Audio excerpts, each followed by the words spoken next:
whole idea of invention is stupid. And people couldn't think of an invention. Something had to happen that suggested something. And the guy had to be ready to receive it. There are many people that have seen many things that are wonderful, but didn't have a need for applying that. Do you know what I mean? If a man had a bad cut on his hand, and he was picking certain leaves, and the leaves that touched the cut nullified the pain, he became a soothsayer or a healer.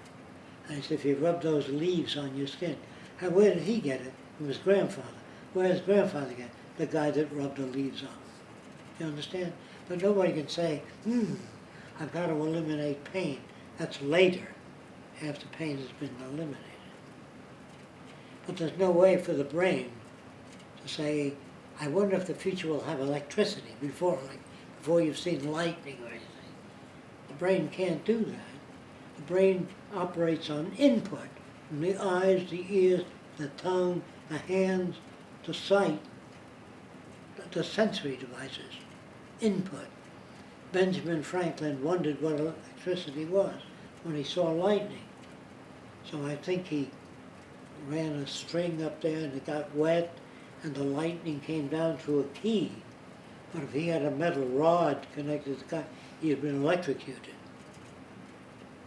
It just so happens that I imagine a lot of people died wondering about different things. Now if you jack up an automobile and put a belt on it, you can drive physical equipment, sugarcane processing. So if they don't have machinery in Havana after Castro took over, if he jacked up automobiles, he can operate lathes and other things. Now the Van de Graaff generator came from, you know what it is? It's a belt, a leather belt. It was a leather belt in the old days that propelled machines. But it didn't propel one machine, it propelled a whole bunch of machines. So as the belt went around the spool, sometimes a spark would jump off. That's where they got the Van de Graaff generator. A spark jumps off any belt in the dry weather going around. But if you put a cone made of metal facing the belt, all the electrons, as the belt went around, jumped onto these fine points. The more fine points you put, the more electricity you connected. Then you had a sphere above that, and all the electrons flooded the sphere. When there were more than the sphere can hold, a bolt of lightning jumped off.